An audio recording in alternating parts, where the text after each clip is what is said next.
Good afternoon. This is the Thurston County Board of Health for August 14th, 2018. I'm Commissioner Bud Blake. I'd like to start off by doing a few introductions. To my left is Commissioner Gary Edwards. To my right is Commissioner John Hutchings. To his right is Clerk of the Board, Lydia Hodgkinson. To her right is Shelley Slaughter, Director of Public Health and Social Services. To her right is Dr. Wood, the Health Officer for Thurston and Lewis County. And to her right is Romero Chavez, the County Manager. With that in mind, I'll call the meeting to order and ask if there's any, is there approval for today's agenda? I move to approve the agenda, Board of Health, for August 14, 2018. Second. It's been moved and second for approve of today's agenda. All those in favor say aye. Aye. Aye. Aye, and the motion carries. And is there a motion to approve the board meeting minutes for May 8th, 2018, June 14th, 2018, and the work session summaries for June 5th and 14th, 2018? Approve the meeting minutes from May 8, 2018, regular meeting, June 14, 2018, special meeting, and acceptance of work session summaries from June 5 and 14, 2018. Second. It's been moved and second as stated. All those in favor say aye. Aye. Aye, and that motion carries. Well, we do have one presentation today, and it's a proclamation on breastfeeding. And we have Deb Ward here from the community. She's a community health nurse and from Public Health and Social Services, and she is going to give us a little bit of background about this proclamation. Deb?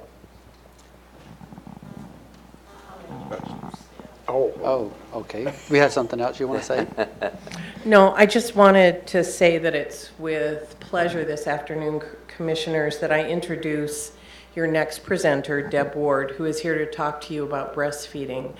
Deb first came to work in Thurston County in 1986 as a pediatric nurse practitioner in our Well Child Clinic conducting well children exams. She took a brief sabbatical in 1993 and went to work for a local pediatrician's office and to provide lactation consultation services for a hospital before returning to our department to work in the Nurse-Family Partnership program working with moms and their babies.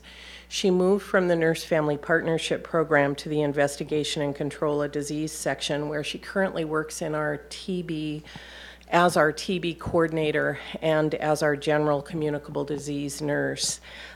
Deb is a certified lactation consultant and holds a position in her free time with Providence St. Peter Hospital's Family Birthing Center. Deb is going to leave us early in September to pursue her career and her passion as a lactation consultant when she takes a full-time position with the hospital. I wanted to take this opportunity to thank Deb for the fabulous job that she has done for our department. Though we'll never replace her position, we'll never be able to replace Deb. We will replace her position, but I wanted to thank her for her dedication, the wealth of knowledge that she shared with all of us, and the difference she's made in Thurston County. Deb, it's all yours. Wow. Well, that's not on our motion to approve. You cannot leave. No, you're right. It was a very hard decision. First of all, thank you for the opportunity to talk to you about breastfeeding today. It has been a passion of mine for over 30 years. When I first started doing well child care with moms and babies many years ago. So I'd like to just start out and talk about the fact that the American Academy of Pediatrics recommends that all infants be exclusively breastfed for the first 6 months of life and then continue with complementary foods for 1 year or longer. And I hope that this becomes our norm, not the exception. The health benefits to baby are many. As you can see from the slide, enhanced immunity. The colostrum that babies get those first few days are filled with antibodies that are priming the gut and preparing it for everything else to come. It's protecting them from infections because their immunity is not yet established. And it's especially important for our preterm babies who are at great risk for necrotizing enterocolitis, which means part of the bowel dies. And so it's vital that they get that colostrum. Secondly, breastfeeding provides a lot of protection from future illness in children, particularly allergies, asthma, ear infections, diabetes, leukemia, obesity, and other GI illnesses. In addition to safe sleep practices, breastfeeding also has created a reduction in the risk of SIDS, or sudden infant death syndrome. The benefits to mom, and I'm not sure, do I just hit up? See if it works. Not sure.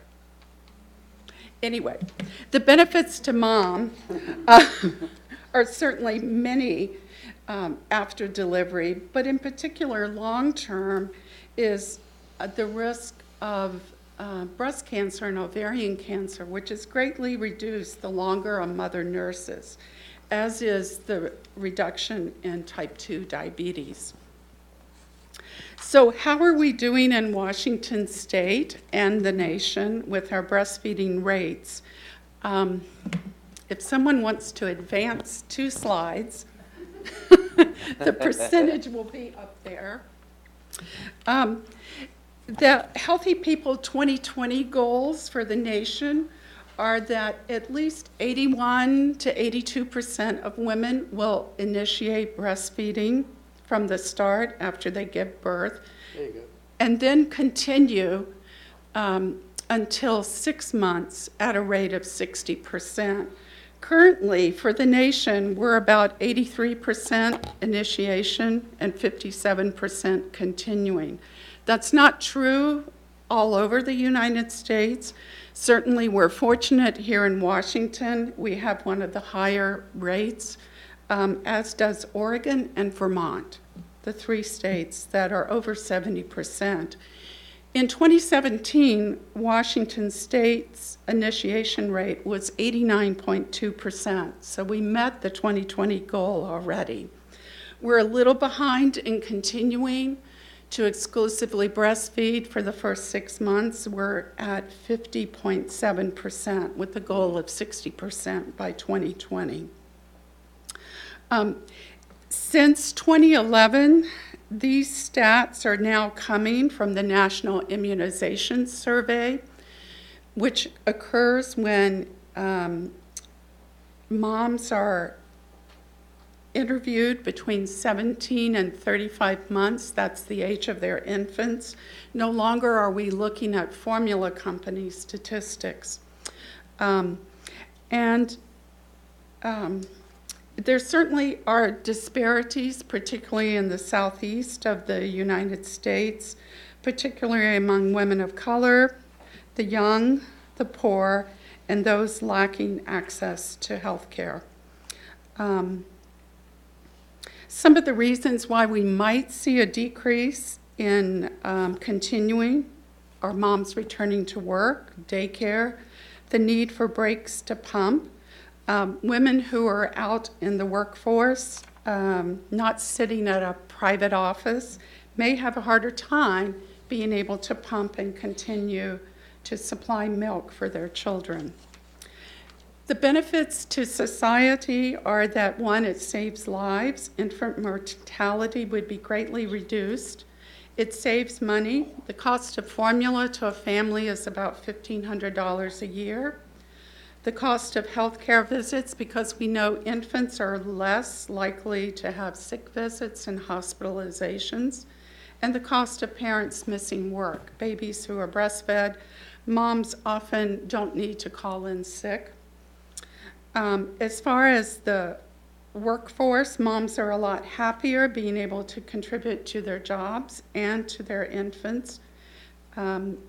Employers can certainly be supportive of moms continuing to breastfeed by supplying a comfortable, safe place to pump and store their milk at work.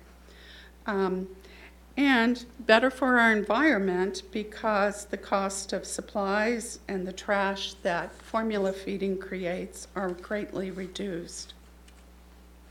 So how can we support breastfeeding women?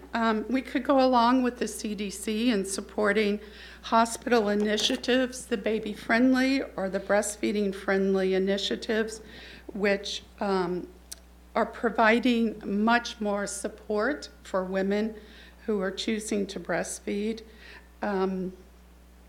Here locally at St. Peter's, all babies go to skin in the first hour after delivery.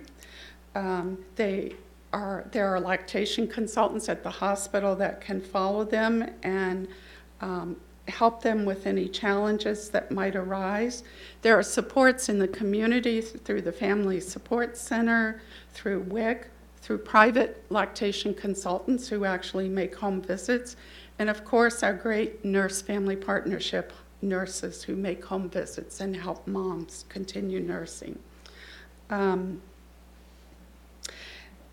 We here in Thurston County can certainly support the idea of breastfeeding through your proclamation today.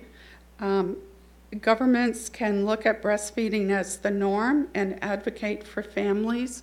In Washington State, there is a law that it is okay to nurse in public, and the Affordable Care Act is providing women with the ability to have a breast pump of good quality that will help them continue to supply milk for their babies. Finally, in closing, dollars seem to speak louder than words.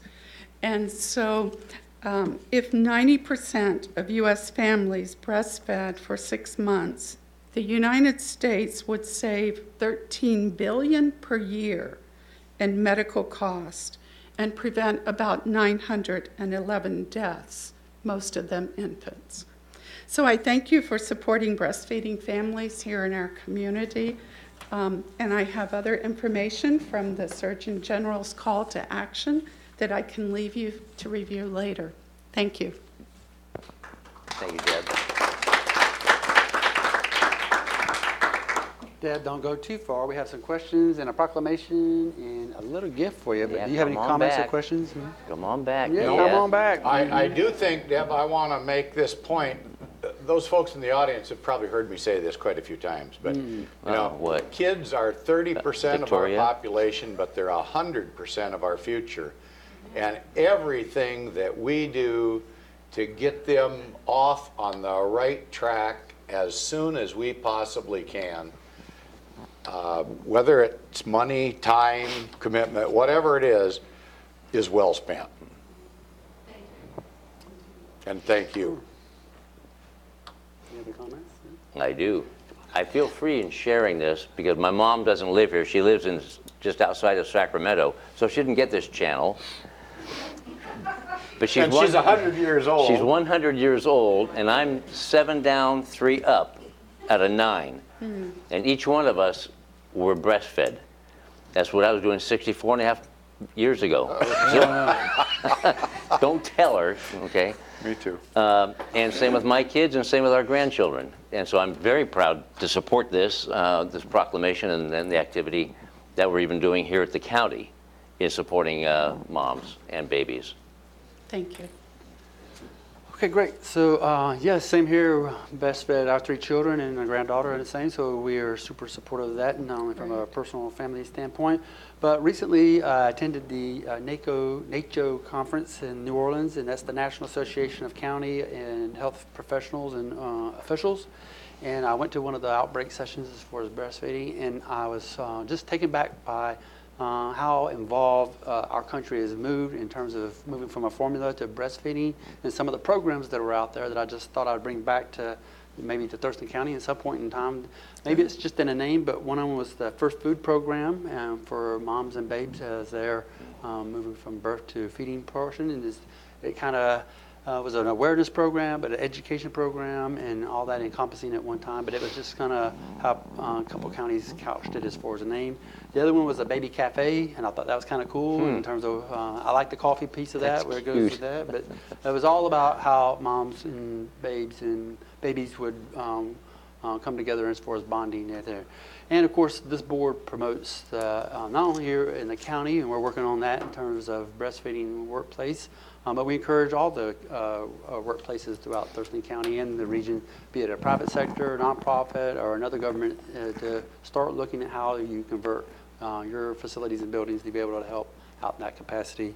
And we are super excited about it being a protected status here in Thurston County. We believe in it, and we want to promote it as much as possible. So with that in mind, we're going to read a proclamation, and we have a little something for you. Don't walk away. Go ahead. All right. Whereas the mission of the United States Breastfeeding Committee, the USBC, is to improve the nation's health by working collaboratively to protect, promote, and support breastfeeding, and whereas USBC envisions breastfeeding as the norm for infant and young children feeding throughout the United States, and whereas breast milk is the preferred and most appropriate source of nutrition for infants, adapting over time to meet the changing needs of the growing infant, and whereas breastfeeding is a proven primary prevention strategy, protecting both infants and mothers from a host of chronic and acute diseases and conditions, and building a foundation for lifelong health and wellness, and whereas the act of breastfeeding builds a strong emotional connection between the mother and the infant, a bond which lasts a lifetime, and whereas breastfeeding provides a safe, reliable, and renewable food source,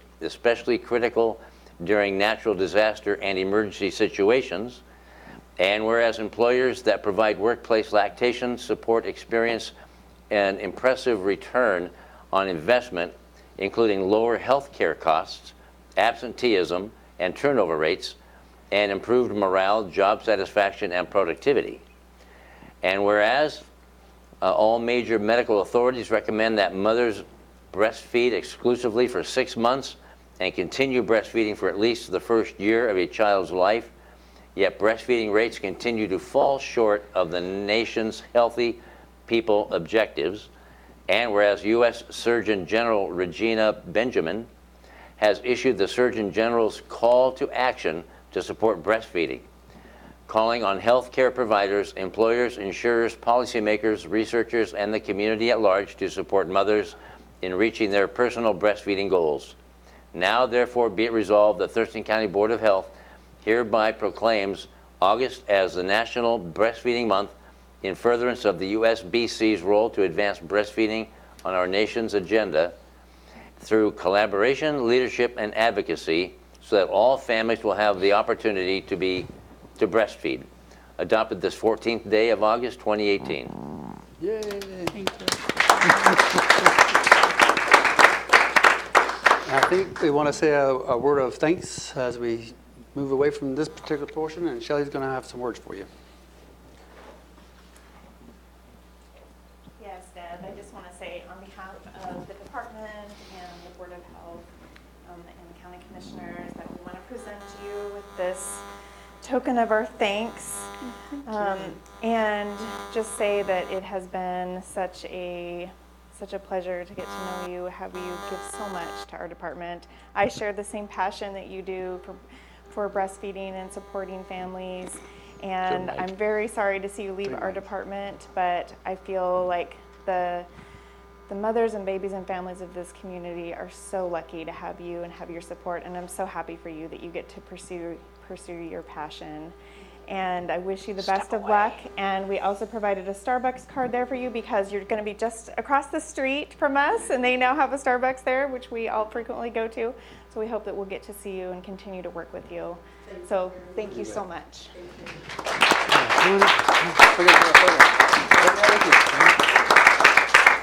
So everybody come up that wants to get in the photo. Liz and Jeannie and Shelley, Dr. Wood. So you get the, here, give me these for a second. You get the whole one in one hand. Don't trip on Pick that which one. hand you Yeah. want with that one. Important And safety there you go. tip. And the other one you get to do with this. Ta-da! How about like that? Sure. And everybody's just gonna fall in on us. Next to Liz, the dot. hang on a second. Wait a minute. Cheese or breastfeeding, either way. You bet. You're welcome. Yay, thank you so much, Dad. You're very kind. You bet. Best Have wishes. a, Best wishes to you. a good new career. See this? That's fine. Beautiful. Yep, I signed it here. There you go. You got it. That's all yours. Oh, okay.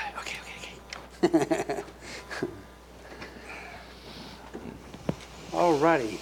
That's a great proclamation and a great presentation. Next, we have the opportunity for the public to address the board. And I'll just ask if there's a sign-in sheet with anybody there to sign in. Just to double check real quick before we move on to the next department item.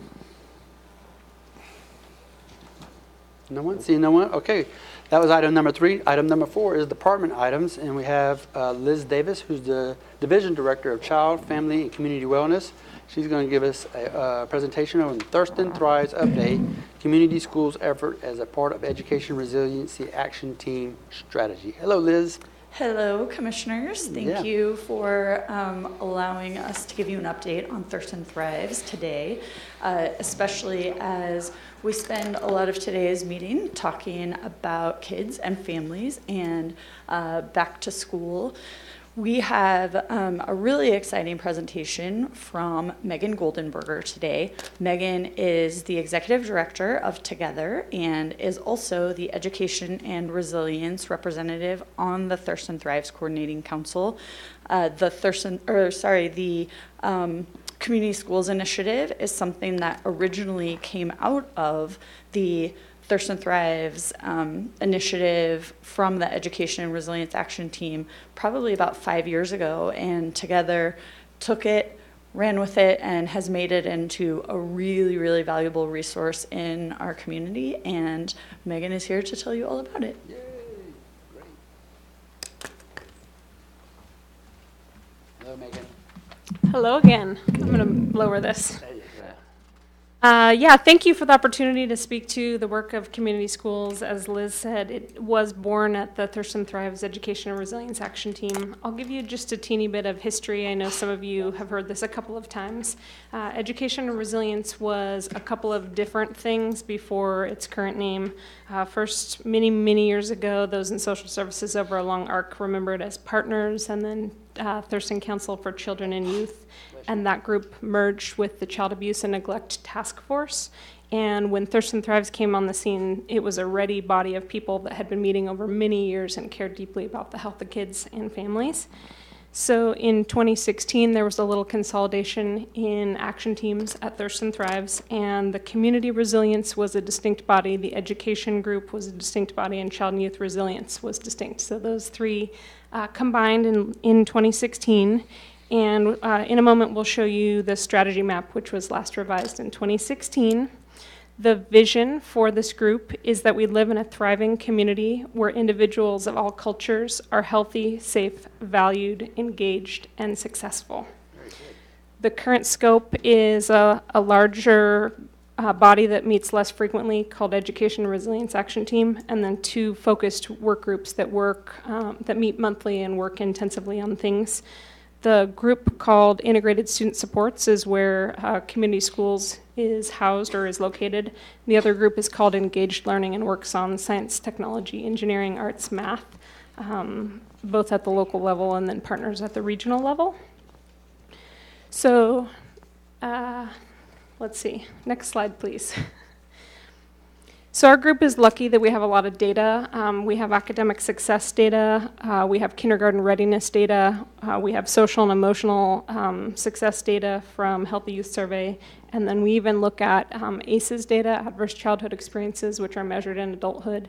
And our theory of change is that by mobilizing resources to the location where kids are most, which is in schools for 180 days a year for many hours every day, that we can reduce barriers for them and they can be more successful in school and in life. Next slide, please. Perfect. So this is the strategy map, hard to read, but available on thurstonthrives.org, and many of you have seen it. I know the commissioners have. So this map, like I said, is a snapshot of a moment in time, and it is the hope of our group to look at it and update it. And it is aspirational in terms of what we hope to accomplish. But today we're going to focus the rest of our conversation specifically on community schools. Next slide, please. So the first thing that I'd like to say is that community schools is collective impact. I think I thought I lost my mic for a second. So community schools is collective impact. It was born at the Education Resilience table, and a little bit of history. Tumwater School District was working on a dropout prevention and graduation improvement initiative. Education Action Team was talking about how can we increase graduation rates, how can we better serve kids, how can we align our resources and support the needs of kids and families. And then superintendent, which is the previous superintendent in Tumwater, was a big part of connecting Tumwater into the picture and saying Tumwater will be the first to pilot this. So the group Education Resilience Education Action Team endorsed this project and said this is collective impact, this is going to produce massive results, and we're going to move forward with it. Together has on our staff the co-leader, my colleague Megan Darrow, who has extensive experience implementing this in South King County. Community schools as a framework is evidence-based and it's implemented nationally. So with her expertise and Tumwater's interest in piloting, we piloted 5 years ago, and I'm really excited to tell you about results, but I want to tell you a couple more things about the model. Let's see, let me check my notes. Okay, so I told you everything I wanted to tell you about the model. There's a graphic representation about collective impact as it relates to community schools. So Together does serve sort of as the backbone. We do serve as the backbone in terms of coordination. And a lot of folks, as they hear about this work, think, well, this is Together's work. And you'll hear a long, long, long list of partners later. And I'll talk a little bit more about how it is leveraging and how it is aligning and how it takes a village to raise healthy kids. So while we do serve as the backbone, we don't claim that we do this alone, and we really couldn't do it without the partners. Next slide, please. Part of how we do this is through braided funding, which I'll talk about a little bit more at a later point. This is a graphic representation of the cradle to career continuum that we work on.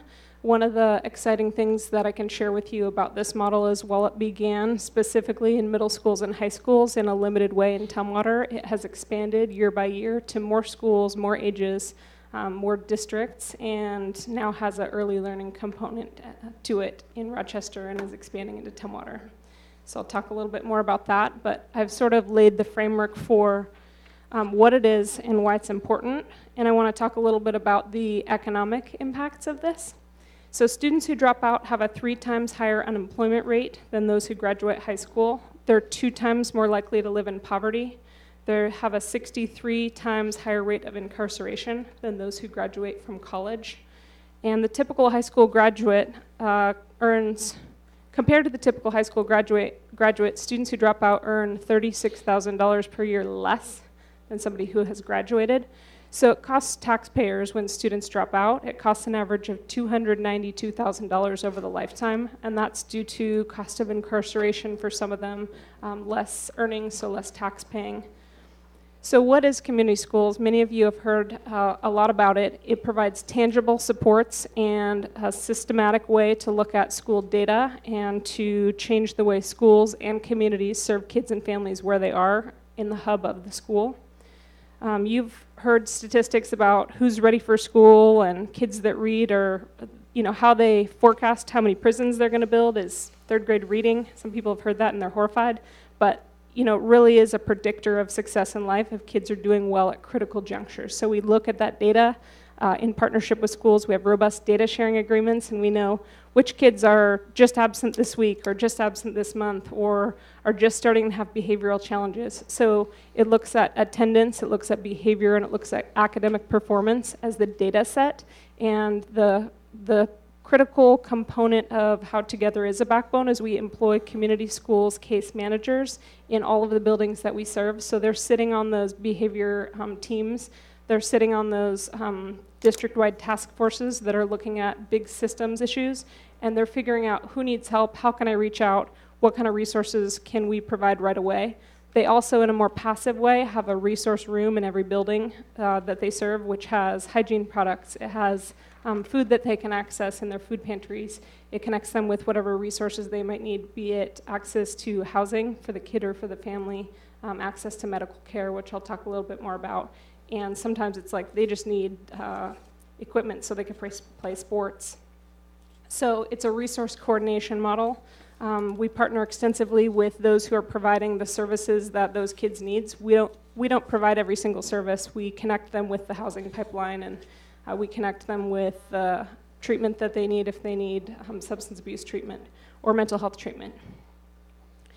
So before we exit this, this is fine, you can stay here.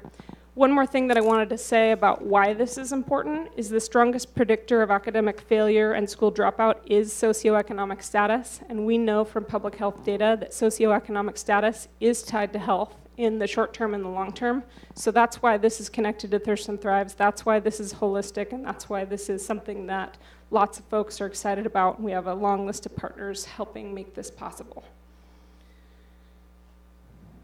All right, one thing also that I wanted to say too that relates to an article that was included in the packet is when you start to break down socioeconomic status, you see really interesting things that are concerning, like poverty rates for Black and Latinx students are 3 times higher. So when we look at who's struggling and why, we can see that there are some foundational influences around socioeconomic status that we can't undo, but what we can do is meet immediate needs and help those children have what they need to succeed, hopefully helping them to advance their status in life. So what you see is another graphic representation of what I've described. We provide health services, not necessarily ourselves, but as a warm handoff and connection. We help with the academic side of things in terms of connecting with teachers and connecting students with extra ways to get their homework done, or making sure that the teachers share information in a two-way setting. So in those community resource rooms, one thing that's neat is in the school buildings, our person doesn't necessarily have to be on site for those kids to get served. So teachers know where they are. Certain people have keys to that resource room, and they can just take a kid in at any time, even if our staff is off-site. Mostly we have 1 staff per building, but we're sharing staff across a couple of buildings, especially in the elementary levels.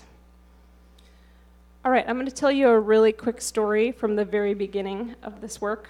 In the first year that we were serving Tumwater students, there was a student named Brianna who indicated just a couple of challenges, was being absent just a little bit, and through that early warning data system and through that site building team that meets and talks about kids' data in real time, we reached out and we just said, hey, how are you? And our staff connected and built a relationship. And what we figured out is she needed vision screening, but didn't have health insurance. So we got the whole family connected to health insurance, got them vision screening, got her the eye care that she needed. Turned out she wanted to connect with her school, and she didn't have what she needed to play sports. So we connected her to the sports equipment that she needed and helped her pay her fees. And that made all the difference for that young woman to feel like she belonged at that school. She was new to the building. And it's stories like that that happen every day and every week and every month. And we can't always share their names. And sometimes we have to edit out details to protect folks' privacy. But it's a lot of that, and it's a lot of connecting folks to housing and to mental health supports. Next slide. Thanks. So where is this going on? I've talked about Tumwater as where we started this work. We have 11 buildings and are adding an early learning component in Tumwater that we're very excited about. So birth to 12th grade is the scope of the work in Tumwater. Rochester is the early learning component only. It's called Right from the Start. It was started by United Way many years ago and handed off to Together last year. United Way and Rochester School District had a vision that they would start it, but that they would hand it off to a qualified nonprofit. So that's one building, and it serves birth to 5 currently. And last year, Yelm School District came on board, and we have 2 buildings in the middle school level serving grades 6 to 8 with 1 staff. So what this looks like, how many people and what they're doing, this is 8 case managers. So this is people that are spending most of their time in buildings with kids. It's a community schools director and 3 full-time AmeriCorps that are both doing systems work and helping just keep the pieces running smoothly for the work.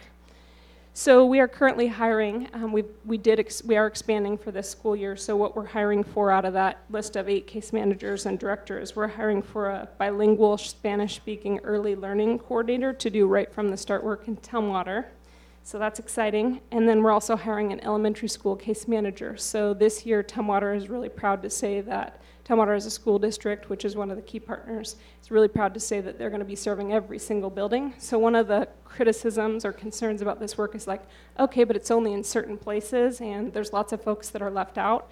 And one of the things that we've always said is we want to build a system strategically and make sure that we can scale up properly where there's a need and where there are resources and where there's a want. So the expansion has been slow and steady over the last 4 or 5 years. We're also seeking 2 AmeriCorps. So that's the map of where we are. We'll switch to the next slide. You've heard me reference districts as key partners. Just by districts partnering with nonprofits in this way to share data and to wrap services around kids where kids are in school buildings is collective impact, just that effort right there.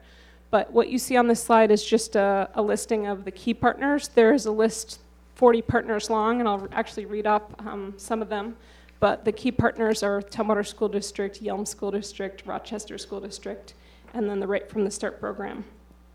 So some other partners include cities of Tumwater and Yelm, Family Support Center, CALO, YMCA, Tumwater and Yelm Police Departments, North Star Church in Tumwater. They actually stock the food pantries where the kids get food from.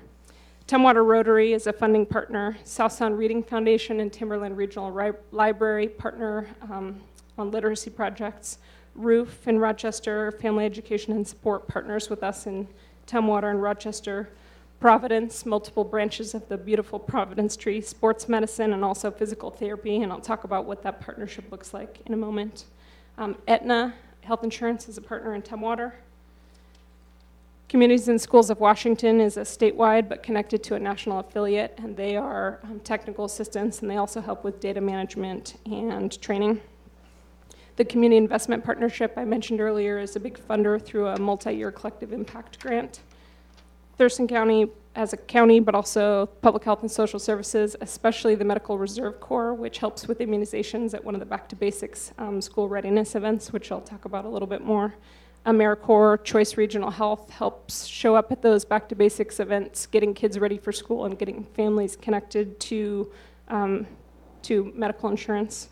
BHR and CMAR, one thing I haven't talked about yet is one of the great needs that we saw coming out of this work is getting kids and their families care, mental health care right on site at schools. So one thing that's a great result is Tumwater saw a huge need, and we looked with Tumwater, how could we meet the need on site? Because sending kids across town when they had limited resources was not working as well as we wished it would. It worked for kids who could get there regularly, but not every kid could. We leveraged, in partnership with the district, conversations between CMAR and the district, and now CMAR is providing that service on site in the school. Similar work was already going on and is continuing to go on with BHR in Yelm. Other partners include Olympia Orthopedic Associates, Tumwater Family Foundation, Vision Health in Tumwater. The Evergreen State College provides us interns. Safe Place, Treehouse, CYS, Thurston Early Childhood Coalition, Hands on Children's Museum. It's a long, long, long list. So some of these are leveraging their services. Some of these are, we are funding in a very small way when we are able. Some of them are just donating what it is they have. There's a barber school that came and gave free haircuts at a recent back to school event that I'll talk about in a little bit. So I've kind of gone into the nuts and the bolts and the what is it, but I want to talk to you again about results and why. So when we look at results, next slide please, we can see again, why is this important and what does it produce? So it's like so what and for what.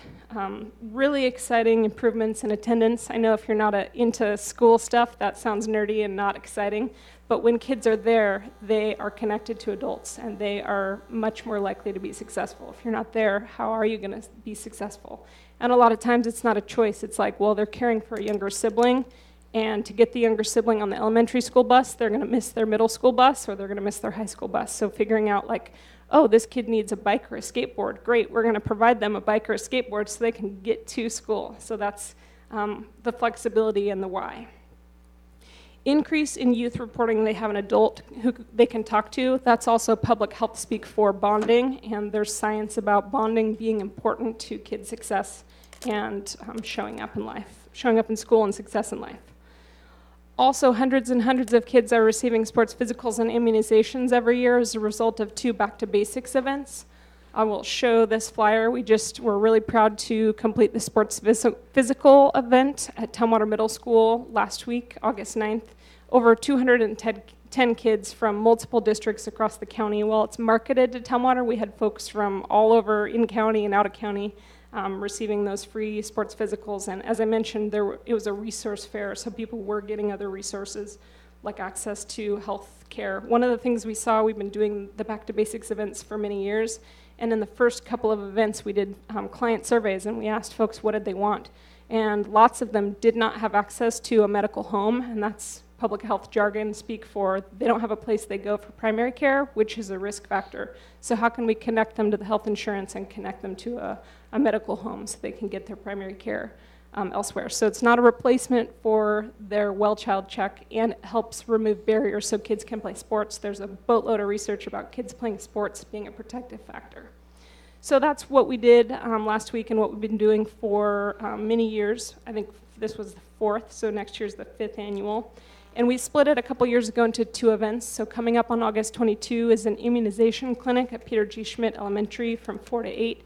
It's open to children and teens, and it provides all the required immunizations that kids need to be current in school. And it would not be possible without the Medical Reserve Corps from Thurston County Public Health and Social Services. So thank you, that's exciting.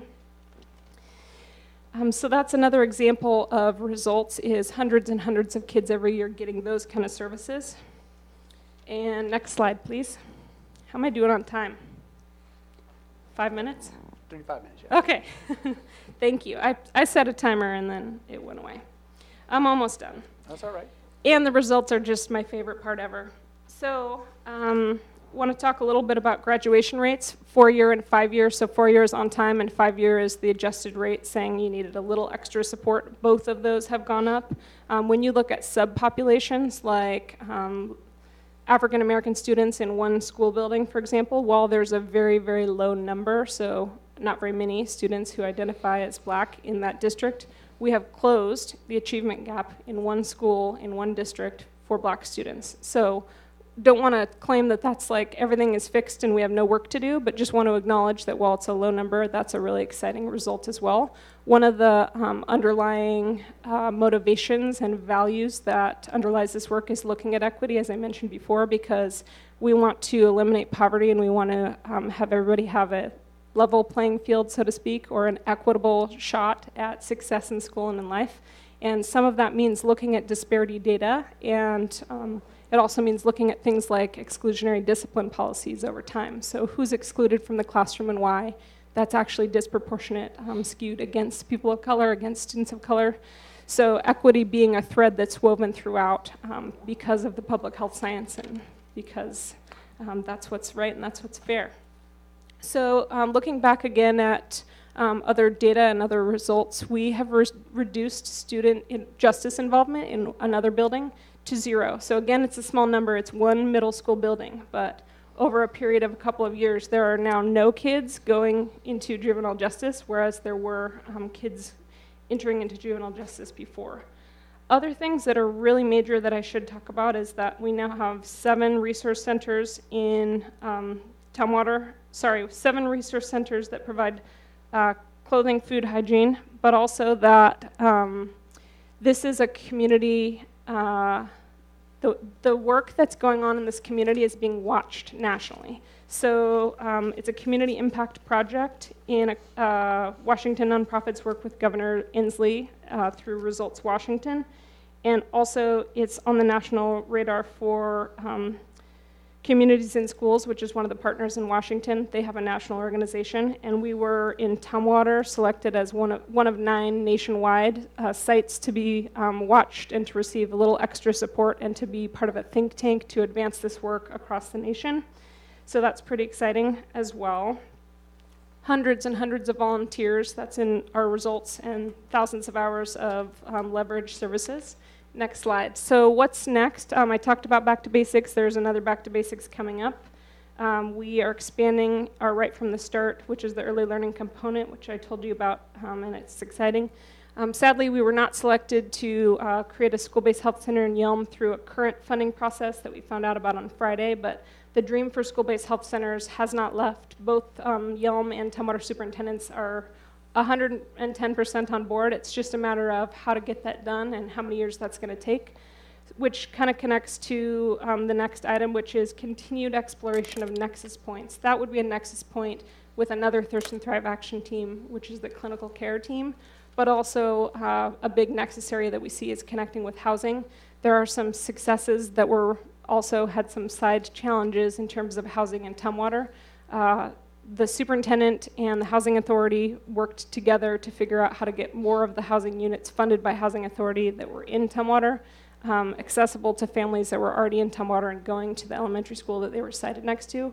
That was a bypassing of the process, which had some unfortunate side effects, but that's another way that people can think bigger and think differently, is how do we as a community change systems to make sure that we're best meeting the needs of kids and families.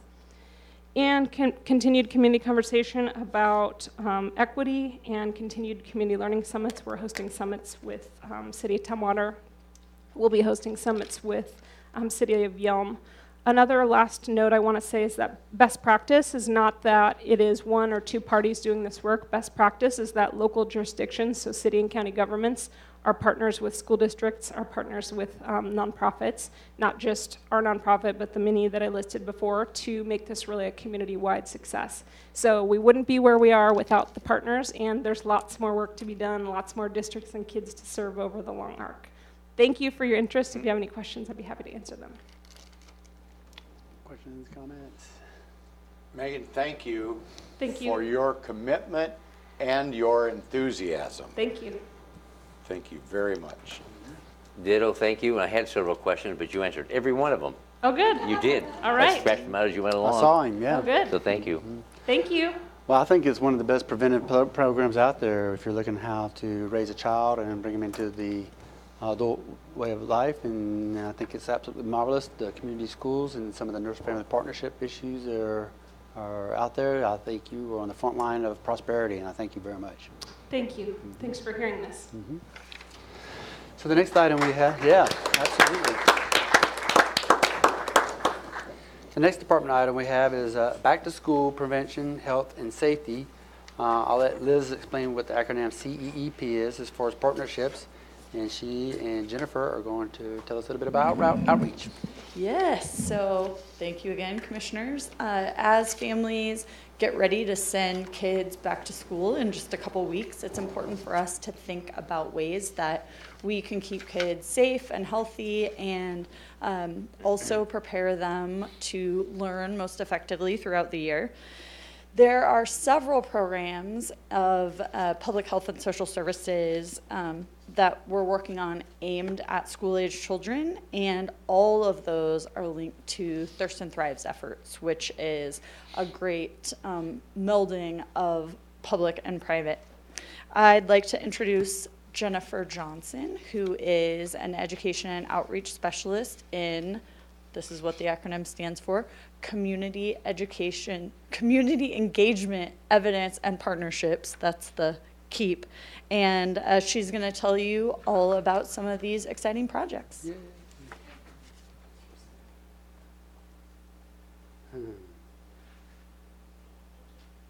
Hello, Jennifer.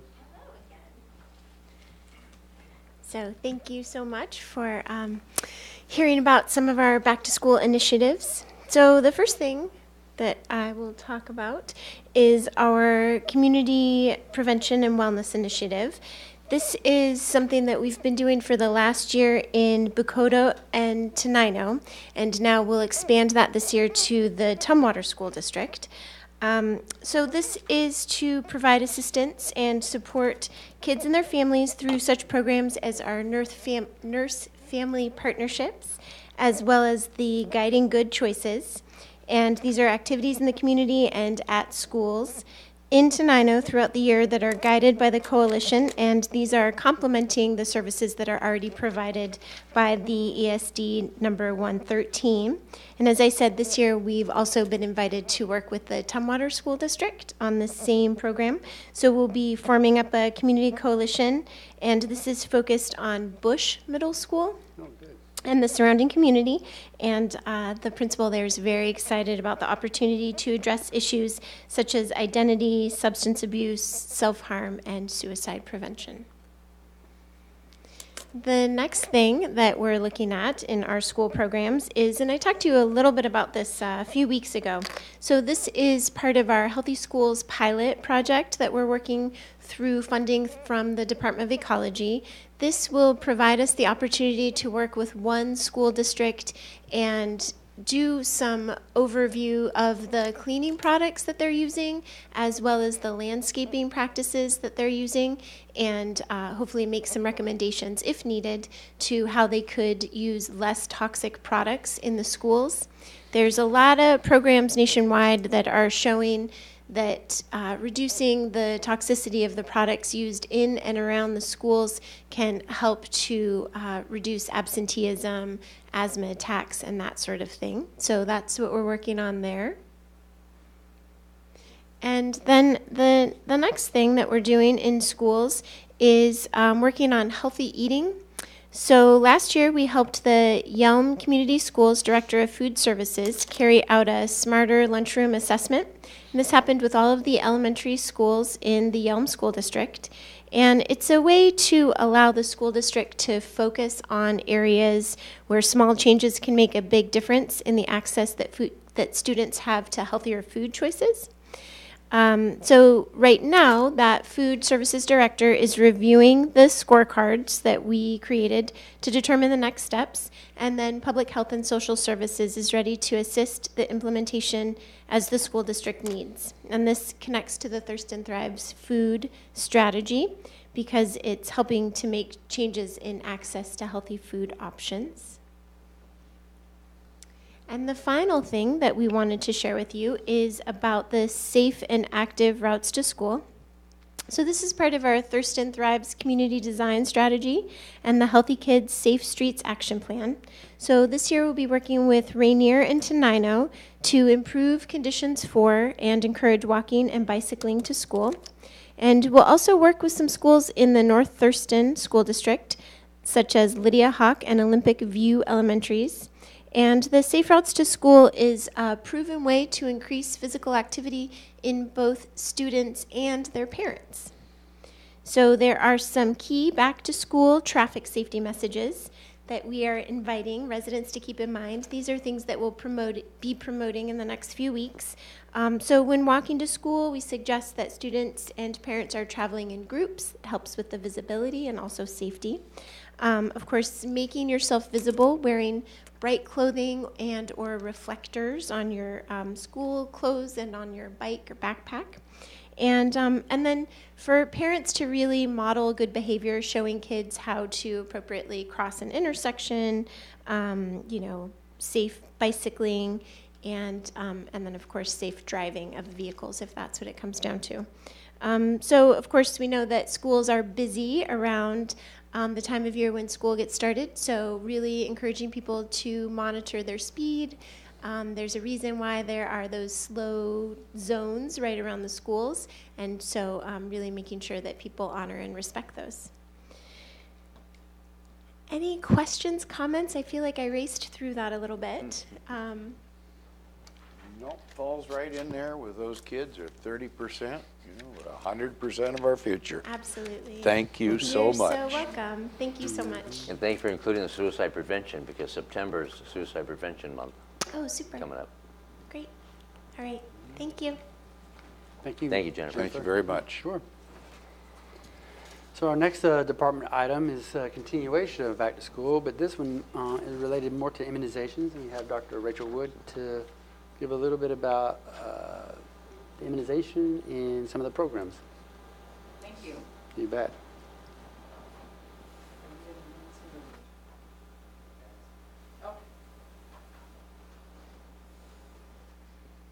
Good afternoon. It's a pleasure to be here.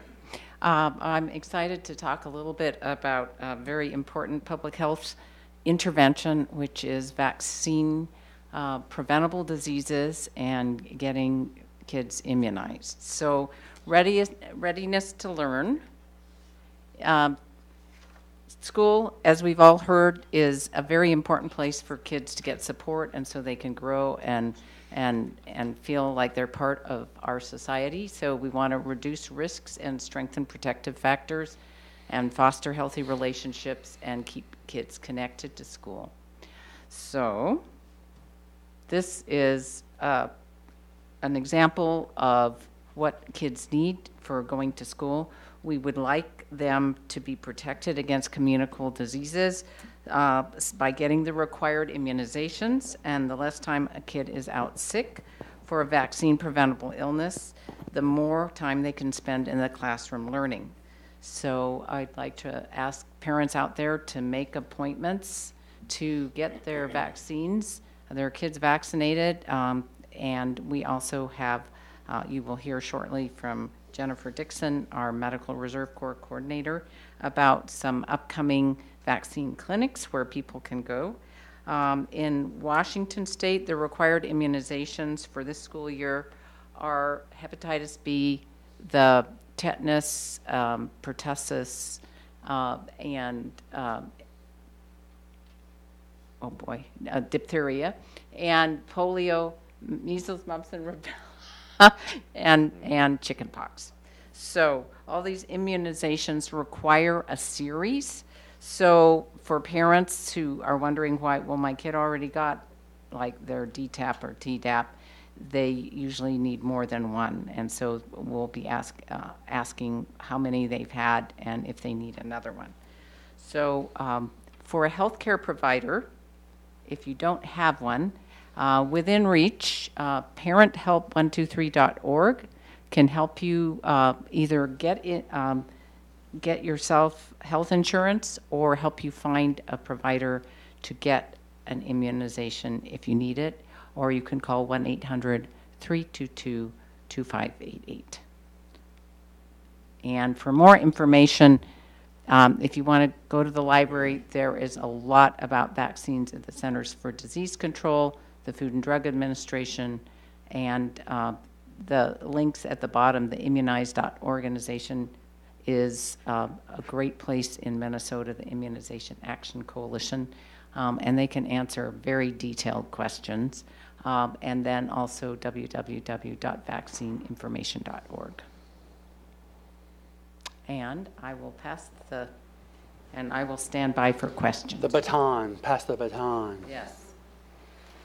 Hello, good afternoon. My name is Jennifer Dixon. I'm with our Emergency Preparedness Department at Public Health, so I coordinate our Medical Reserve Corps. And as Dr. Wood mentioned, we have some clinics coming up and the ability to kind of fill in that gap for students. So ones that may not have their immunizations already, they can at least be ready to go to school until they can get further treatment or care from their primary care provider. Our clinics are a community resource in that way, but they also provide training and a drill format for our MRC to work our pod operations, which is a point of dispensing. So in the event of an emergency, that's a public health capability that we need to have. So this kind of gives a twofold way to do that in the community. And we also build relationships with our community partners, which is a very important key factor in those emergency situations. We want to have those relationships built ahead of time. So this year we have clinics. We have one we already did in partnership with Providence Family Medicine, and we offered the 3 vaccines. They were non-required for school ones, but the adolescent vaccines. And then August 16th, so this coming Thursday, we're doing a clinic in partnership with North Thurston School District at their Little Red Schoolhouse event. So that clinic will run all day, and we'll have all the school required immunizations available.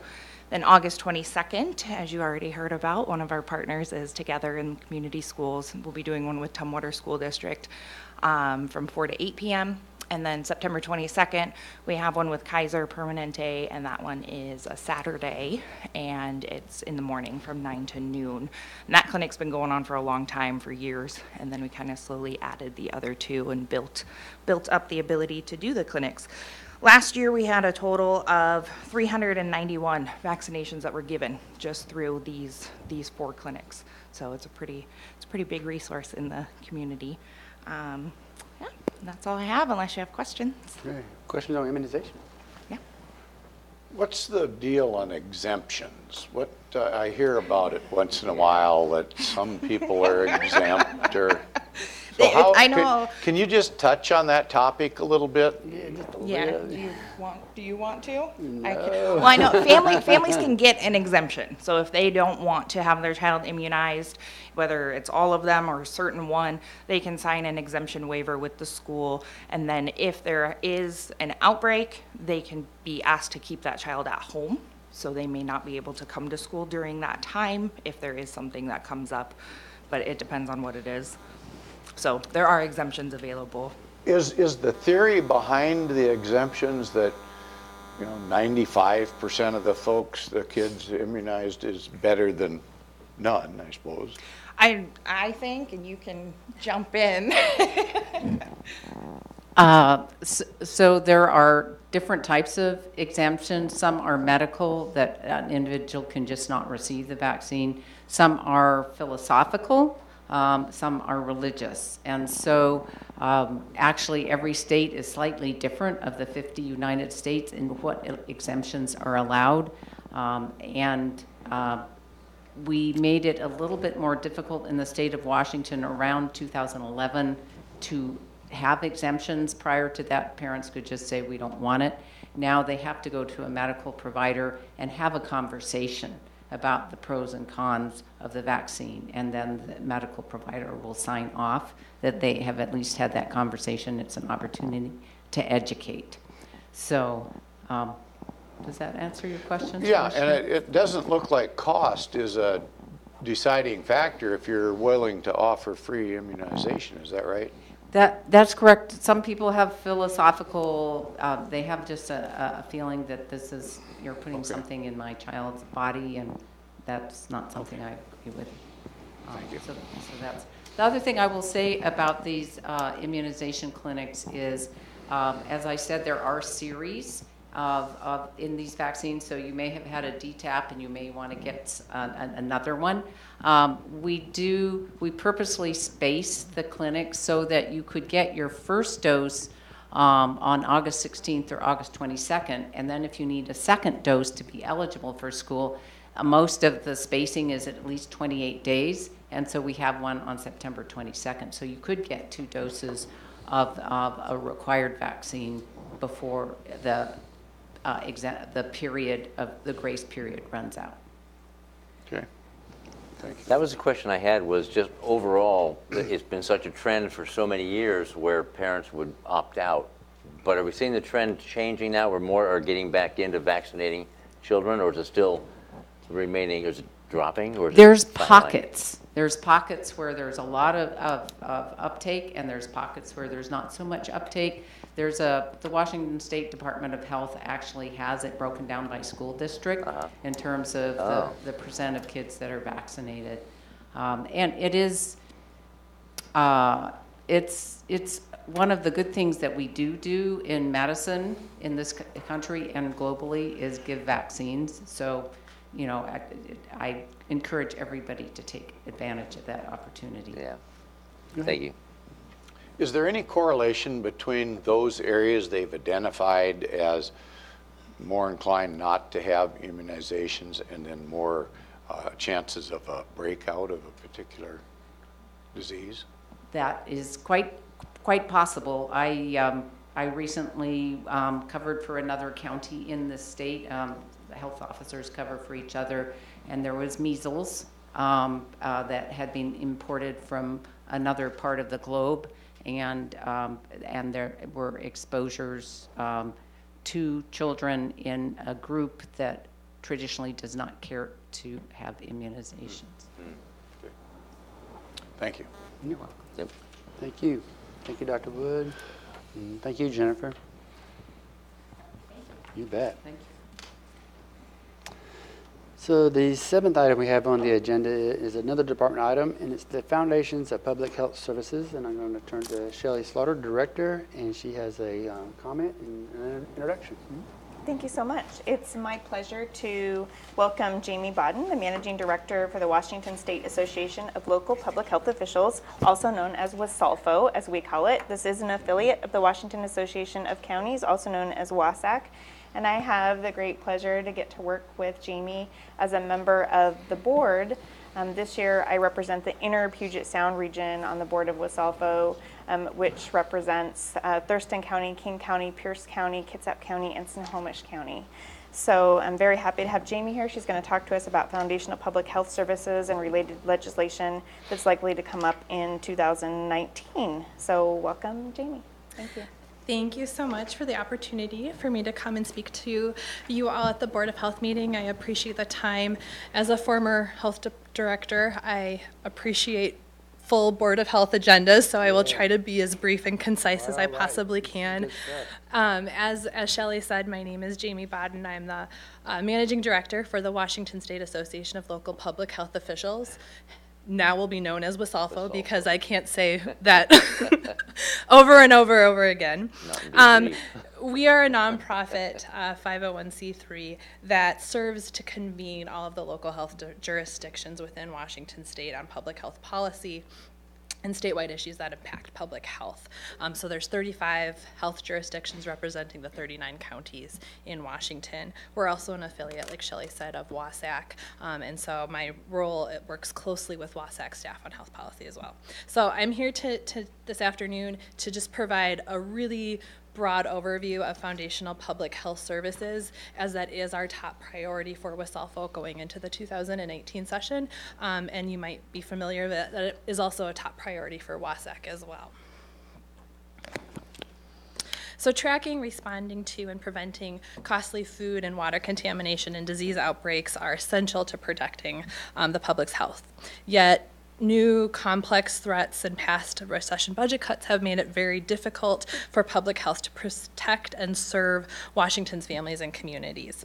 We're having to do work that we've never done before without resources or the capacity to do so. If you'll recall, a few years ago, Ebola came to the United States for the first time ever, and we were vastly underprepared to even address that issue. Zika is another one.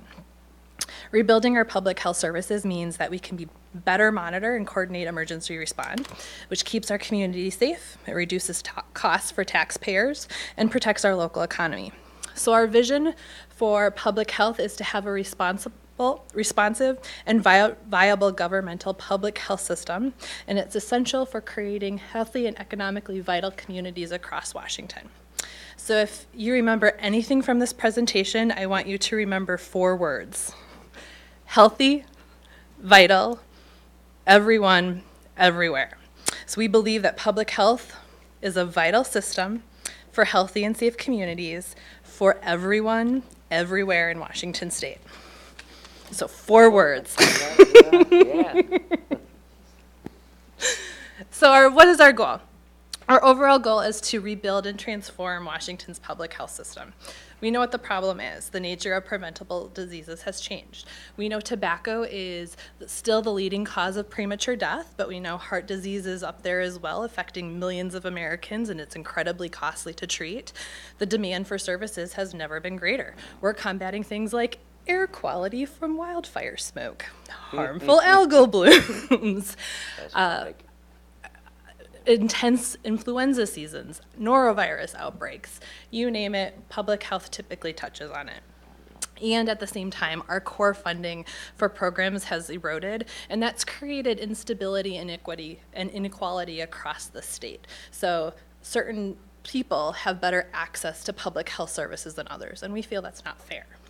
So the solution that we have is to define a limited set of core public health services, and this is called Foundational Public Health Services. I'm also going to refer to it as FPHS. So when I say FPHS, foundational public health services. You're probably getting a theme that I really like my acronyms.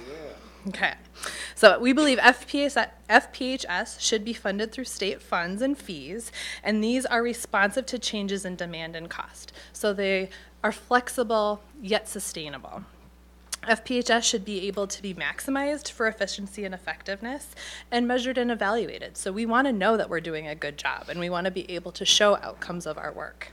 And we want local revenue to be dedicated to local priorities so that the funds that you put in as Thurston County can provide services for some of the really great programs that we just heard. So when I say governmental public health system, I'm really referring to 4 entities. I'm talking about the State Board of Health, the State Department of Health, local health jurisdictions, and sovereign tribal nations. So the State Board of Health is responsible for developing public health policy and regulations. The State Department of Health and local health jurisdictions are primarily responsible for implementing said policy and regulations and determining how to enforce those things. Tribal nations are deeply involved in public health as well. There's 29 federally recognized tribal nations and 2 urban Indian health centers in the state. So each of these organizations work very, very hard and are very much interconnected in creating our governmental public health system. So for today, if I say public health system, local public health, I'm talking about the governmental public health system. So what does public health look like? And I apologize that this is difficult to see on these screens. We're defining FPHS as a basic set of capabilities and programs that the government is responsible for providing, and we believe must be present in every community in order to effectively and efficiently protect all people. So they must exist everywhere for everyone. This is a very important distinction. FPHS is the responsibility of our state and local and tribal governments. It's most often given through state laws and rules and mandates, not always, but most often. And looking at this diagram, I really want you to pay attention to the red squiggly box and the arrow. That's foundational public health services. It includes program areas such as environmental public health, maternal and child health, communicable disease, access to care, chronic disease and injury prevention, and vital records, as well as a number of cross-cutting capabilities that are more skills and tools that enhance all of these program areas. And that includes assessment, emergency preparedness and response, communication, policy development, community partnerships, and business competencies. Everything outside of that red box is known as additional important services, or AIS. So we have FPHS, and we have AIS, additional important services. And additional important services are programs that are really representative of the local priorities and contexts in which communities live. It could be opiate abuse and misuse. It could be youth suicide. It could be chronic disease programs. It's not to say that FPHS is more valuable or more important than AIS. I think far from it. I think there's a very strong argument that additional important services reflects our local communities and therefore has a very strong presence in our local communities. But these are programs and services that are not funded strictly from state and local fees and state funding. They're funded through government grants, community health foundations, a wide variety of things. And these are not necessarily implemented by local health jurisdictions. They could be implemented by schools, implemented by health systems, a wide range of community partners. So together, FPHS and AIS make up the big picture of public health in Washington. So again, I apologize for the small text. These are just some local examples. So to show and demonstrate how an FPHS enhances and bolsters an AIS, I'll use Dr. Wood's example with immunizations. The FPHS activity around childhood immunizations is the promotion of immunizations. So that's really our role as local public health to promote childhood vaccine schedules. And the AIS activity would be coordinating with schools and learning about child schedules and working with schools to contact students and families that might be behind on those schedules. Another AIS activity that enhances that promotion of immunizations would be a healthcare clinic actually providing that vaccine to the family. So you can see that they are very much interconnected, intertwined, and a strong FPHS base complements those additional important services. So other examples of FPHS and AIS, as you can see from the examples, foundational public health services seem to be very protective, very regulatory, very kind of government framework in mind. So think disease investigations of tuberculosis, hepatitis C, STDs, measles, mumps, noro, crypto, all of the fun infectious diseases, promoting school immunizations, Group B water systems, on-site septic systems, those things that are very much rooted in government and regulation. And in contrast, additional important services are very preventive and very service-driven. So our WIC program is a great example of an additional important service. Youth suicide prevention programs, medication Dropbox programs, all are additional important services. So our current work, this past biennium in 2017, our efforts paid off and we were allocated one-time funding of $12 million. It's a heavy emphasis on the Department of Health and local health jurisdictions. Local health jurisdictions were allocated $10 million of that $12 million. We used that to fund all 35 health jurisdictions so that everybody got something. We really used that to strengthen communicable disease prevention and control across the state. We're also able to pilot and test 3 shared service delivery models, recognizing that we want to find ways of doing business better. And we're also continuing our transformation efforts. Earlier this year, Shelley, as well as all the other health jurisdictions, got to complete a statewide assessment, and I'm sure other staff within the department got to experience that as well. And that assessment was really looking at what capacity is needed to fully implement these core services, what expertise is needed. Is it needed at the local level? Is it needed at the state level? And what is the cost to fully fund and implement the public health system that we think Washington deserves?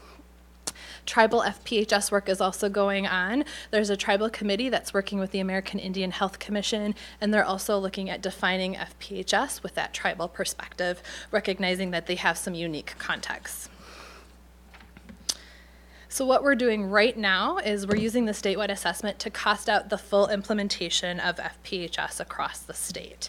We know it's going to be a big ask, and looking at the current estimates for all of those program areas, so environmental public health, communicable disease, maternal child care, all the way to vital records, and those cross-cutting capabilities, right now we've estimated that to be about a $450 million need.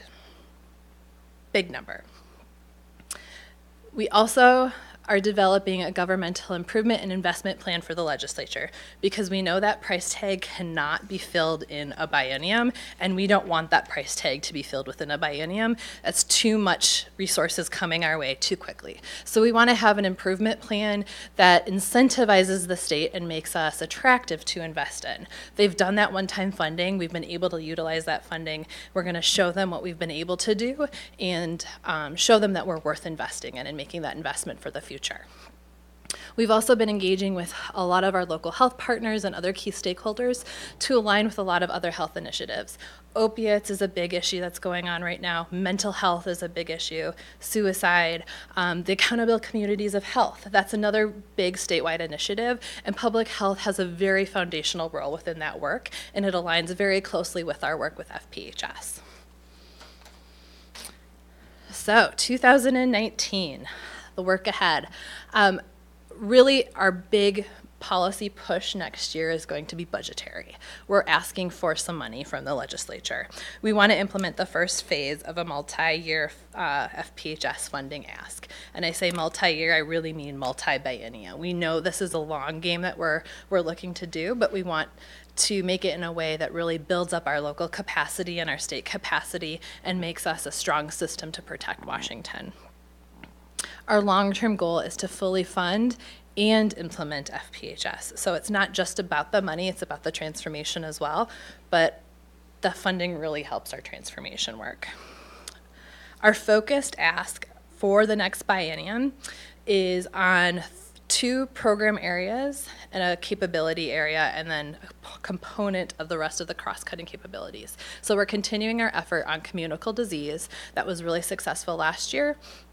It's something that we feel the legislature understands very well and understands that to be very much a governmental role. Environmental public health is very similar. If you think about the work that your department does around restaurant inspections and land use planning and septics and water quality and air quality and zoonotics and all of these things, it's very much a governmental role. We're also looking to fully fund the assessment capability and then a proportion of the other business capabilities that support communicable disease and environmental public health. Like I said when I started, this is a top budget and policy priority for the governmental public health system, including the local health jurisdictions, with SALFO on behalf of said local health jurisdictions, the Department of Health, the State Board of Health, and WASAC, as well as our tribal partners. We're also working to identify new service delivery models where applicable to increase efficiency and effectiveness. We know that we have a wide range of health jurisdictions in size and scope across the state. We have some jurisdictions that serve a population of less than 5,000, and we have the big guy to the north of us who serves, 2.5 plus. It's a wide range of population and scope. So there needs to be new ways of doing business, because what makes sense in the northeast part of our state might not necessarily make sense in the southwest part of our state. So we're exploring ways of doing business that really increase that efficiency and effectiveness. Because we have such a large budget ask, we want to make sure that we're responsible with that funding. We're also defining and implementing a funding allocation plan that's responsive to the changing state. Right now, it's very different than it was 10 years ago in our state. And we want to have a funding and allocation plan that is responsive to changing economics. We also want to identify accountability measures to document improvements. We want to show that we're doing a good job and that we're worth investing in over and over and over again. So you'll notice that I haven't included any budget numbers.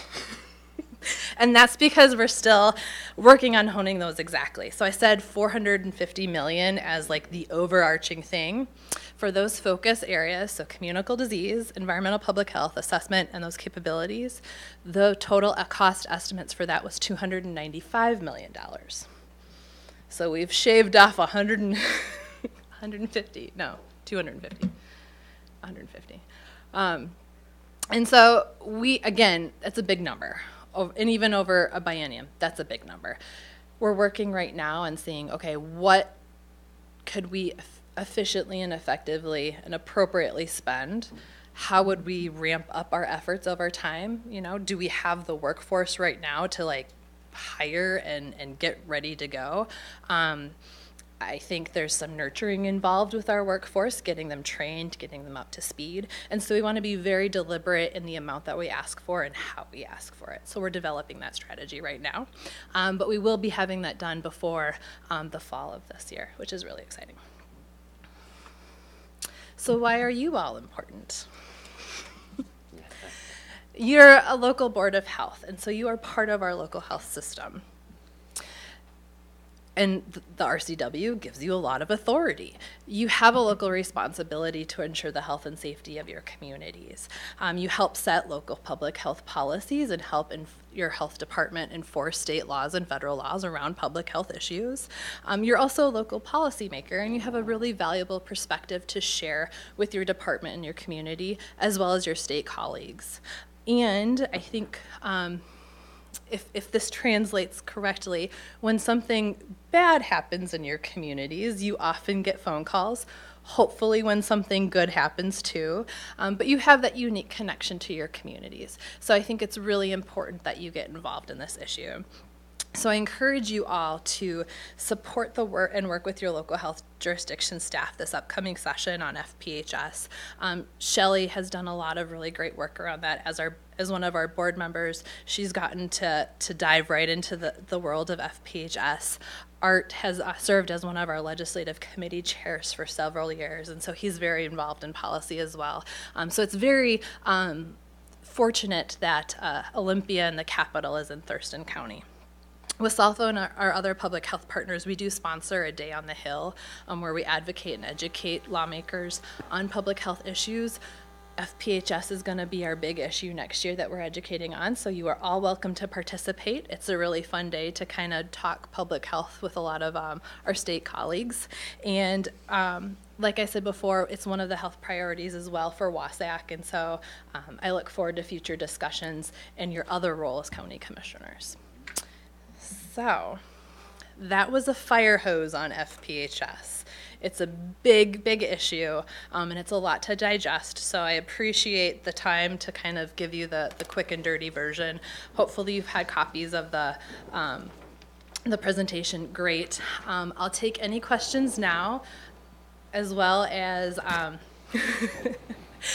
my contact information. You are always welcome to give me a call. What's that acronym? Healthy, vital, everywhere, everyone. Do you have a word for it? I don't. Okay. 10 points Now, if you can come up with one. Do you have an in with the governor, did I hear? Yes. So we have a steering committee that kind of provides the oversight of a lot of our work. It's made up of Department of Health. Our Secretary of Health sits on it. Our executive team for WSALFO sits on that. Eric Johnson does. And we meet monthly. And through this budget process, we've been visiting quite frequently with Jason McGill, who works for the governor's office, who works exclusively on health policy for the governor. So he's very much tied to this. The governor knows that the big ask is coming. He's very supportive of it. That being said, the governor has a lot of different priorities this year, so it will remain to be seen what kind of inclusion we get. But it absolutely, we've been working closely with the governor's office on this as well. You ever hear the term unfunded mandate? Oh, yes. Well, then I want to take this opportunity to tell you just a real quick little story. You know, whether you agree or disagree with marijuana, it is the law of the land here in the state of Washington. And we get reimbursement back from the state, you know, a little piece of money from what they collect. The state in just Thurston County collects $14.8 million in marijuana money. And they give us $143,000 to deal with all the zoning, the permitting, the planning, the regulatory aspect, the law enforcement end of it. So just less than 1%. So I just thought, you know, and then I tie that in with unfunded mandates. We hear it all the time. We're fighting that all the time. So in some of your discussions there, you might take that back to the upper echelon and just pass on to them. We have a hard time surviving with the very limited resources that we get back, even though funds are collected. So, I mean, right away, I'd say we'll get some money from the sin tax, whatever that is, gambling, you know, alcohol, whatever. But anyway, yeah, just my little piece on the soapbox. Absolutely. And thank you. Yeah, and last session, it's one of those things that Wasatch fights tooth and nail at the legislature. WSALFO has adopted a legislative position where unfunded mandates we're opposed to them as well. And last session we were able to fight back a few bills around water quality that we felt were unfunded mandates, but we also felt were foundational. So we said, hey, it's a foundational public health service. You want us to do it? Here's your opportunity. Less than 1% is so easy to remember. Yeah. You're really smart, Jamie. So when you do this budget ask, whether it be 450 million or 200 and whatever the heck million, That includes our tribal partners, though? That money would also go to them? So there's an additional tribal ask. Separate? That is separate. Okay. So this would be primarily for local health jurisdictions, the State Department of Health and the State Board of Health. So we're going together on a combined FPH ask, and then there's another additional component that would be for our tribal partners. I think that's strategic. Good, thank you. I think I got it all right here. Great. That's what I was looking for, so good. Well, thank you. Thanks, Jamie. Thank you. So the next on the agenda is, where's my agenda? Is for Commissioner, oh, here you go, Board of Health Commissioner members be able to speak about anything they've seen in the public or any kind of public involvement. You have anything on your mind? No, I'm probably I'm going to talk about unfunded mandates today. I think we got that. Because it's always revenue that we're looking for. Okay, that's related to health. Yep. That's good, okay. How about Okay. you? I would just keep my eye on the paper regarding the norovirus up at Horseshoe Lake up north in Snow County. And I think they had something on the news this morning. It's been resolved, I believe. Do you know? I don't. That's it. So I'm just keeping my eye on that. All righty. Gives me shivers. Yes. That's it. Nope, nothing more. If I could just respond to that, we've been very concerned about that as well. And we were concerned about one of our local lakes, Black Lake, and conducted some water sampling of that, even though we did not have the funding for it. And those test results were negative, but it's something that we're really concerned about. We don't currently have funding dedicated for us to monitor our swimming beaches and lakes, especially for things like such as norovirus outbreaks. Jeez, get out the checkbook, Romero. That's why we need foundational public health services. Yes, thank you. So for me, and somebody might touch on this, a bunch of us, all three of us, and Shelley and Prosecutor Attorney Thunheim went to the opioid summit and task force, and I think Shelley might touch on that a little bit more. Met with the housing action team, and earlier we passed the adoption of the 5-year homeless and housing plan, and the action team, the incentivized team talked about the next few years, or next few months of how the housing affordability model in terms of health will be implemented into the community-wide effort. For the Thurston Mason Behavioral Health Organization, we have 11 designated care responders here in Thurston Mason area, and then we are on contract with another 12 in 5 other counties, and I think that's absolutely wonderful because they help with on-the-site prognosis or diagnosis of anything that's going on as far as crisis in terms of physical or physiological or psychological care. And so we're super happy from the Thurston Mason Behavioral Health Organization to be able to have those, that workforce happening. And of course, we passed the ordinance there for tobacco-free parks here in Thurston County. So a lot of good stuff going on. And so I just wanted to touch on those and turn it over to you for the director's report. Thank you, Commissioner. Just listening here today about the breadth of everything that we do in public health within our community is so incredible and amazing, and there's not one single Board of Health meeting or any day that I come to work that I'm not just amazed at the incredible people and heart and passion for what you do. And we do not slow down even though it's summertime at Thurston County Public Health and Social Services. It's been a very busy time, but we have lots of things that we've accomplished that I'm really proud to share with you, some of which you just touched on in your report. But we've been doing a lot to work together on our mission, or achieve our mission, which is working together to achieve the highest health and well-being for everyone. So with that, I'm very proud to make a hot off the press announcement that as part of our work with the Accountable Communities of Health, and locally that is called, or regional that is our Cascade Pacific Action Alliance, Thurston County Public Health and Social Services applied for 4 grants as part of the Medicaid transformation projects. Up to $85 million is available for our region. We applied for these grants. There's been a lot of work put in by our staff to not only prepare for that, but just the community engagement participation on Cascade Pacific Action Alliance and us moving the needle on our regional health efforts has been amazing. So I'm happy to announce that we've been selected for 3 of our 4 projects that we applied for, and that includes our chronic disease, reproductive, maternal and child health, and opioid response. So this will increase our capacity in Nurse Family Partnership Program, our syringe services and access to naloxone and opioid treatment, and chronic disease self-management, education, and outreach efforts. So we're really excited about that. In other exciting news, we submitted our final report to NACCHO for our Healthiest Cities and Counties Challenge grant. Good. We made some amazing accomplishments, creating more accessible pathways connecting the Lacey Boys and Girls Club to the Karen Fraser Woodland Trail. That happened last month, and so improvements on the regional trail system as well as significant planning and policy work has made us to be eligible for a $500,000 prize award. So we, as one of the top 50 healthiest counties and cities in the nation, we're eligible for that, so we're looking forward to continue to work on that, and just amazing work on that.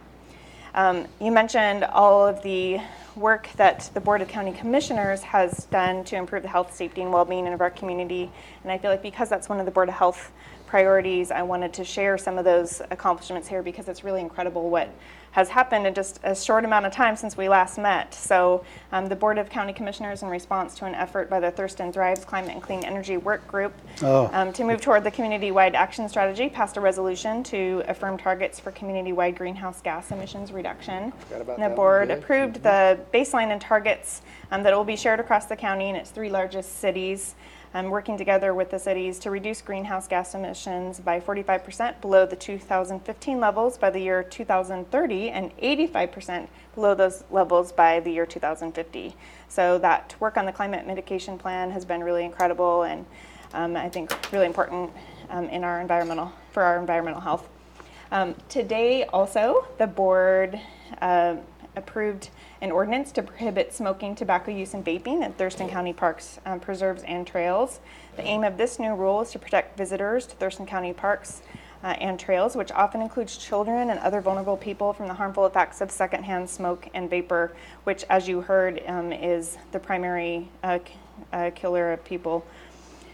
So thank you so much to Kateri and your team, the Community Engagement for Evidence Partnership team, also our Public Works Department and Parks Department, for promoting and supporting this really historic step that I think will save and prolong lives for generations to come in Thurston County. So that's amazing.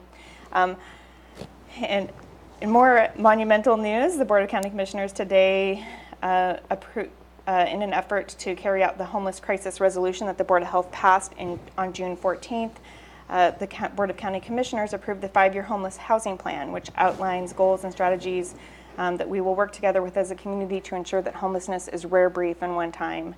In addition, our work on that homeless crisis resolution is in full swing. Our communicable disease control and prevention staff partnered with our Office of Housing and Homeless Prevention, the Providence Community Care Center, and the Olympia Free Medical Clinic to work together to provide a plan to distribute hepatitis A vaccine to our most vulnerable citizens without housing.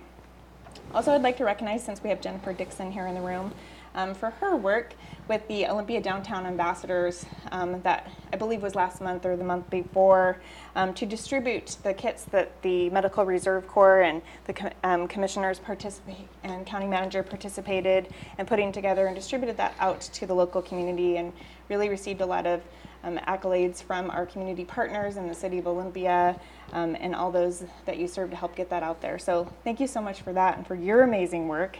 And with that, I just can't help but say that earlier today you also declared August National Emergency Preparedness Month, and our public health emergency preparedness team is critical to that. They are, and so I just, it is, so we have Sue Pointer here, Jennifer Dixon, we have a couple other staff that aren't here with us today, but they are a small but mighty team, play an incredibly important role for us in our community. If there is any kind of emergency that affects the health of the public, they are every day working to make sure that we're going to keep everyone safe and respond. And they are always planning and thinking of what we can do better, how we can prepare, how we can support our community. After the Walmart shooting, Sue took leadership to help coordinate the Victim Resource Fair and participate in that. And the vaccine clinics, everything else you do is so important. So thank you so much for helping us to always be prepared. On August 3rd, the Thurston County Opioid Summit occurred, and we had nearly 100 people attend. It was a partnership with the Thurston County Prosecutor's Office, the Thurston County Sheriff's Office, and the Thurston County Coroner's Office. We had presentations by Congressman Denny Heck, who gave us the federal perspective, a speaker from Adopt Pharma, who talked about naloxone distribution and the safety and results of naloxone, the Washington State Department of Health, and many other speakers, compelling personal stories, lots of great community engagement and dialogue on what we can do to work together to address this opioid crisis. And that also launches our Thurston County Opioid Task Force, which was laid out as one of your primary action steps in the opioid crisis resolution that you also passed on June 14th. So we are working on that. We had our first meeting of the task force, and they're making great progress on that. So I'll be coming back to you to report on that. I have lots of other information, but I want to give Dr. Wood a little bit of time to be able to give her report. So I will pass it on to Dr. Wood. Thank you. I'm just going to hold on to this. Let me know. Can you hear? We can hear you. Okay. So partnerships is sort of a theme that keeps coming back and again. We take care of individuals with tuberculosis in this county, and unfortunately have an individual who has tuberculosis that is resistant to several drugs used to treat it. And so we've been working as partnerships both with the clinicians that care for the individual, with the Washington State Department of Health, with the Francis Curry Center, which is one of the 5 centers of excellence for TB care in the nation, and just to make sure that, and the laboratories, the state lab and the laboratory at CDC. This is requiring conference calls about every 2 weeks just to make sure everything is going in a smooth manner, because it's also, there's a lot going on there. And the state's very aware of the fact that this is, you don't want to mess around with multiple drug resistant tuberculosis. Shelley told you about the hepatitis A vaccine clinic. I'm very excited about partnership with the Salvation Army, the Community Care Center, Olympia Free Clinic, because they are very helpful partners. They've worked with us before with giving flu shots to individuals who don't have housing in the last couple of past winters. So this is yet another opportunity to try to improve the health of citizens who may not have a roof over their head. On another note, one of my jobs is to cover for other health officers from other counties, and they cover for me when I'm gone. And one of the most infectious vaccine preventable diseases is measles. So I had the honor and pleasure to work with one of our other counties in this state to work with a situation where there was measles in a child, and exposure to a clinic and the care providers. So vaccine immunizations are not just for children, they are also for adults, and it's also very important that individuals who are serving the public, whether as law enforcement or healthcare workers or faith-based organizations or schools, teachers in schools, should also be immunized against the vaccine preventable diseases. And I'll stop with that unless there's any questions. Nope. Any questions of the doctor? No. Okay, thank you. Great. All right, any other comments or questions you'd like to make before we adjourn? I guess just something for the future. I still would like to maybe have a bit of a presentation even on that from the opioid conference that Shelley put together.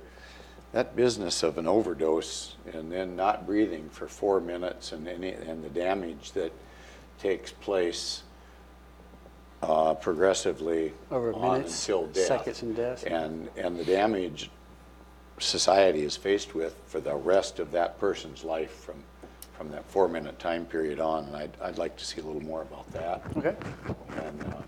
And a little more on the mandatory reporting and where we're going to go on that. Oh, that's right.